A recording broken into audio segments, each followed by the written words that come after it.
lost 7 games at home. So again, anytime you come into this type of environment, because they had it rocking. They had a big student section right behind the bench. I was actually surprised when I walked out there and saw the crowd, but they had it rocking, man. And when you come in these type of environments, you obviously can't shoot 10 for 24 from the line. If you look at all the stats, they beat us by 2 in rebounding, 40-38. They were 15 and 13 assists to turnover. We were 14 and 13. At the end of the day, um, free throws killed us. They shot 47%, so they made a couple more plays than us. But from three, they shot 23. We shot 23. But the free throw line, you can't come in here. You lose by 9, and you shoot 41% from the free throw line. So that was pretty much the game. We shoot them every day. We may stop shooting them to see if that works, and just let guys shoot them on their own. But we have to be better from the line if we want to win games like this. When you look at that aspect of it,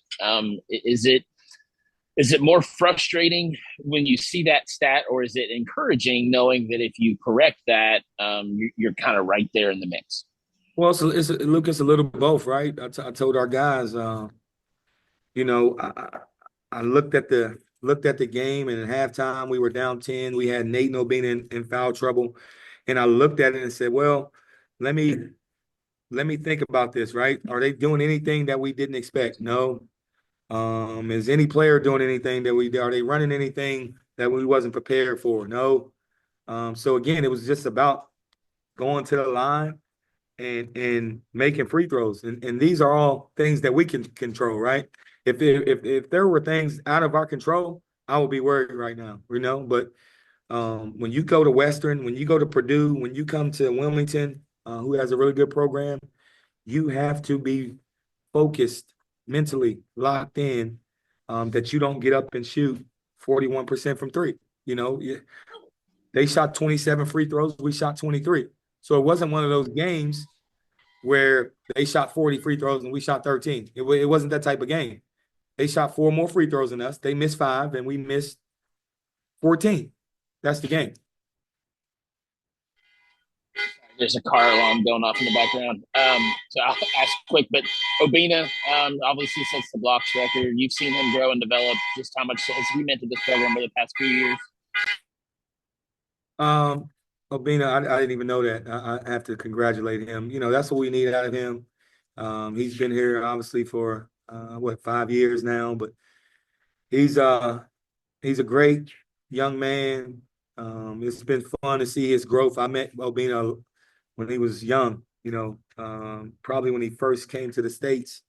I was coaching at another institution, but I used to always go down to Chapmanville. So I have a long relationship with Obina, and obviously seeing him succeed on and off the court is why we do this, right? Because 20 years from now, unless you do something really special and go to the Final Four and things like that, people may remember. But you always remember the relationships and the impact that you've had on guys and that they had on you. And when it's Obina's time to leave Marshall, I'm going to miss him because again we have a long-standing relationship.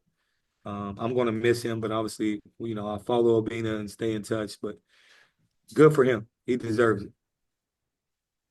Obviously, staying on the road, another contest coming up at Wright State. What do you see from them? And just how eager do you think the team will be to kind of get back out there and prove themselves again?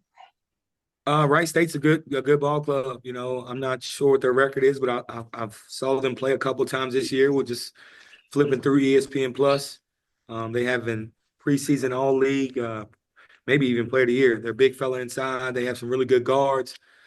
So again, we got our work cut out. But again, I told our guys during a timeout, this is why you come to Marshall, right? You come to Marshall because you can go on the road, you play the Purdue's, packed house, 14,000. You go to Western, where they care and the fans care and they're engaged.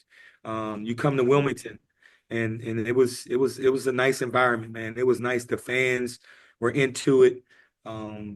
One time, Coach Siddle looked at their student section right behind their bench, and I'm assuming the student section was sold out. But he said, listen, we need you guys to be loud.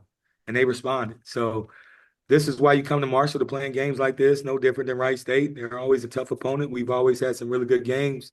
We have to go back and clean up some stuff and get ready for we play them on Wednesday.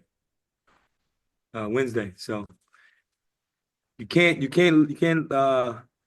cry about the free throws too long. You have to get back. You got a day to kind of lick your wounds.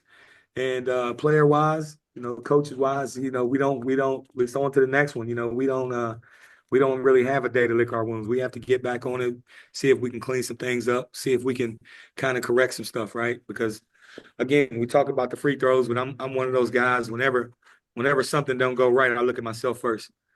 So I look at myself first and see if we can do anything to help the cause, and we'll be better. I know we will because these guys are good young men that stay in the gym. They high character guys, and they don't like losing. It's not like they stepped out there and said, "Hey, coach, by the way, we want to miss 14 free throws today."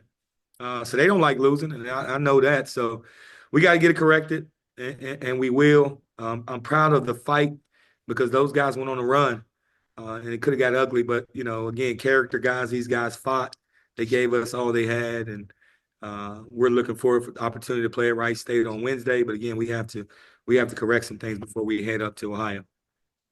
How about Dezane's performance at 10 points, 8 rebounds? And he's been kind of a ball hawk out there. He's really going for the ball. It seems like is that kind of what the player you expected him to be here? Well, we knew he was a scorer. He was a scorer in Canada. He was freshman of the year, his freshman year up there in the Canadian League that he was playing in. We knew he was a scorer. Again, just trying to help him be a little bit more efficient on both sides of the ball. But again, Dezane has given us everything he has. Great young man, takes coaching well, wants to win, wants to please, wants to do well. So uh, again, as a whole, we have to get better. We will. But pleased with how he's playing so far. We're good. Thanks, I Coach. don't have any more.